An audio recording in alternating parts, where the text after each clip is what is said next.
Halo, assalamualaikum warahmatullahi wabarakatuh. Kembali lagi di channel Bisa. Kali ini saya akan berbagi poin penting dalam membuat kolam ikan, khususnya adalah ikan hias koi. Yaitu bagaimana cara membuat chamber atau saringan, itu chamber bawah, chamber atas, air terjun atau sirkulasi air, dan juga penempatan oksigen dalam kolam itu sendiri. Oke, dalam pembuatan kolam ikan hias koi, chamber atau saringan itu sangat utama dalam kita pembuatannya, karena ikan koi itu sendiri sangat relatif riskan, mudah mati, bahkan mudah sekali kena bakteri, dan ujung-ujungnya ikan-ikan hias kita satu persatu akan mati.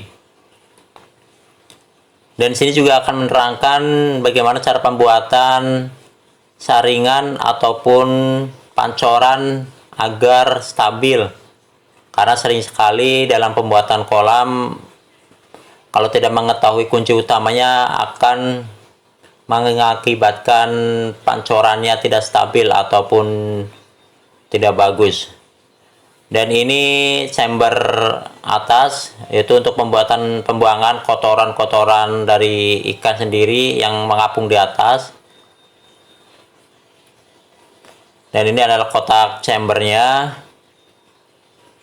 Ntar kita akan lihat. Dan ini adalah pancoran dari hasil saringan air dan berfungsi untuk sirkulasi udara. Dan di sini saya menggunakan sirkulasi tambahan agar lebih banyak oksigen di dalam airnya, yang akan menimbulkan ikan-ikan kita jadi lebih sehat. Asal tahu saja, ini kolam sudah lebih dari 2 bulan belum kita pernah kuras, hanya membersihkan saringan saja, dan alhamdulillah ikan pun sehat dan tumbuh sudah lumayan besar. Karena ini awalnya kita beli ukuran kurang lebih 10 atau 15 cm, ini udah lebih dari 25 cm. Dan ini adalah chamber bawah, yaitu untuk pembuangan kotoran-kotoran yang jatuh di lantai kolam. Langkah baiknya kalau dalam desain pembuatan chamber untuk pipa bawah, lebih bagus ditanam ya. Cuman karena di sini saya sedikit telat dalam penempatannya, jadi pipanya terlihat. Yang penting kunci utamanya adalah dalam penarikan atau menyedot dari pompa itu sendiri bisa maksimal. Itu desain lantainya dibikin sedikit miring untuk penempatan pipanya agar kotorannya fokus ke titik depan pipa. Itu adalah kunci untuk lantai dasar kolamnya. Dan ini chamber atau saringan dari kolam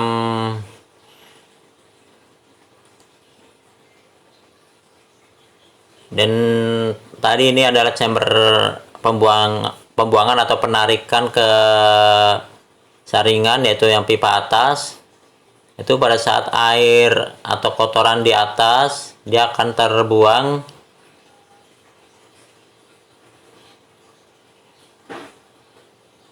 atau ketarik di chamber, yang akan menghasilkan air di kolam kita terus bersih ataupun jernih.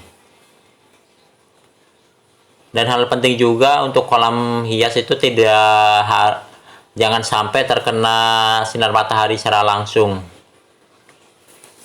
Dan di sini saya menggunakan pancoran ataupun air terjun. Selain untuk menambah oksigen di kolam, fungsi dari air terjun sendiri di sini dapat memberi oksigen di dalam kolam itu sendiri. Selain kita menggunakan oksigen dari mesin sendiri, kita juga bisa membuatnya. Dan di sini dalam pembuatan air terjun ada hal yang penting yang perlu kalian ketahui agar air terjun itu stabil. Ntar kita akan ulas dalam pembuatannya. Dan di sini saya menggunakan tambahan oksigen agar lebih maksimal dalam kolamnya. Walaupun kolam ukuran 1 x 1,5 kali 1 meter, kita ingin ikan-ikan kita itu tetap sehat dan berkembang dengan maksimal. Dan untuk kolam ikan hias itu tidak perlu banyak hiasan dalam kolam, khususnya untuk ikan koi, karena akan menambahkan atau membuat bakteri di dalam airnya. Dan ini adalah saringan atau chamber yang saya buat dari ukuran kolam 1,5 kali 1 meter. Saya membuat chamber atau saringan ada 3 kotak. Kita akan lihat.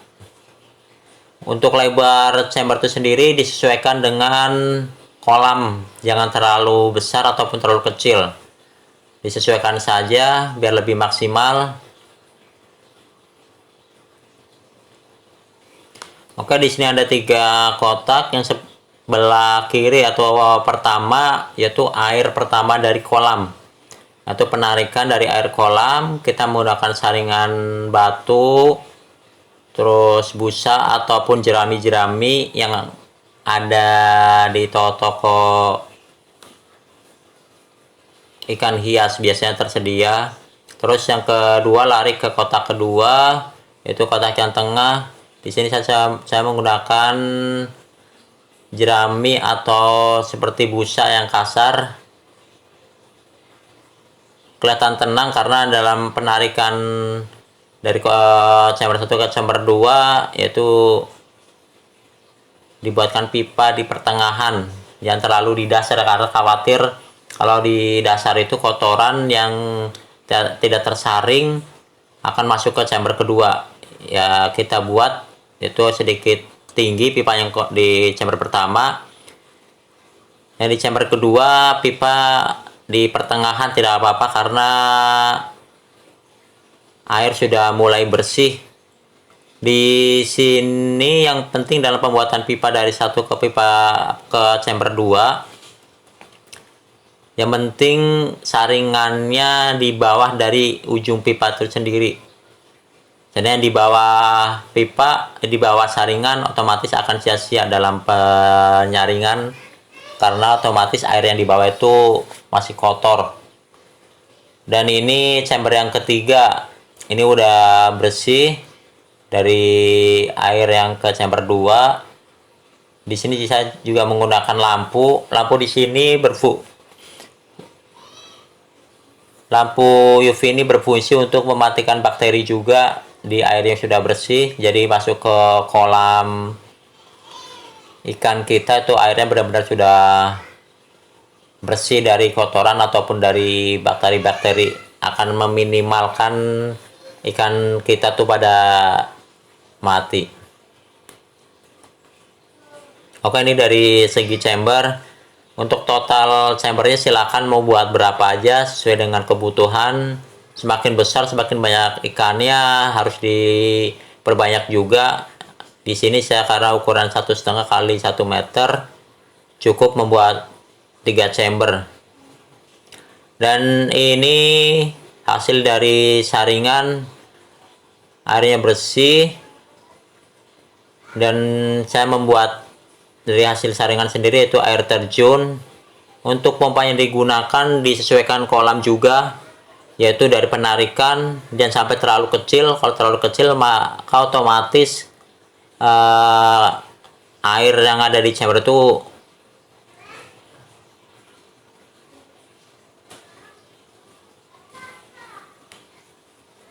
lambat sekali sirkulasinya. Dan jika pompanya terlalu besar, maka di chamber sendiri akan kalah airnya jika ukurannya terlalu kecil. Jadi sesuaikan dengan ukuran kolam itu sendiri. Di sini saya menggunakan mesin saringan bertekanan itu 2 meter. Ini udah cukup. Dan untuk air terjun itu sendiri, yaitu ada kunci utama atau desain pentingnya dalam pembuatan agar air terjun akan stabil dalam jatuh atau keluar dari penampungannya. Yaitu kunci pentingnya, yaitu air dari mesin itu sendiri harus dihadapkan ke bawah atau agar tekanan itu ada di dasar penampungan itu sendiri. Jangan sampai dihadapkan ke atas ataupun ke samping. Dia akan tidak stabil di dalam penampungan atau air dalam penampungan akan goyang-goyang. Dan hasil dari air terjun sendiri tidak akan stabil. Jika saya lepas dari pipa ke 2 tadi, maka akan goyang-goyang. Ini karena saya dihadapkan ke bawah atau ke dasar penampungan, maka air terjun akan stabil seperti ini. Dilihat dari permukaan penampungannya sangat stabil, tidak bergoyang. Ini adalah kunci utama penting. Nanti kita akan buktikan atau praktekkan seandainya kita menggunakan tekanan di atas ataupun di samping. Ini artinya tekanan itu di bawah, jadi di atas penampungan airnya stabil dan keluar dari air terjun pun stabil. Kita akan copot pipanya. Ini tekanan dari atas, semburan ke atas, maka di penampungannya airnya tidak stabil, bergoyang-goyang, dan akhirnya dari air terjun pun sendiri tidak bagus, akan bergoyang-goyang dan berisik dalam air terjun itu sendiri. Oke, kita pasang lagi dengan menggunakan tekanan bawah. Kita lihat ini langsung stabil karena tekanan dorong ke bawah ke dasar penampungan, dan keluar pun akan stabil. Dan dilihat tuh indah, dan suaranya pun stabil, tidak berisik. Oke, ini kunci penting dari pembuatan air terjun. Oke, demikianlah poin penting dalam desain pembuatan kolam ikan hias, yaitu khususnya koi. Itu pertama dari desain chambernya. Jangan lupa lantai bawah dibuat miring dan dipasang pipa untuk chamber bawah yang akan mengalirkan untuk saringan pertama. Dan juga jangan lupa chambernya dibuat sesuaikan dengan luas kolam kita. Untuk total chamber silakan sesuai selera, yang penting sesuai kebutuhan. Dan juga untuk mesin pompa jangan lupa sesuaikan dengan luasnya, jangan terlalu besar ataupun terlalu kecil. Oke, terima kasih telah mengikuti video kami. Semoga bermanfaat. Sampai jumpa.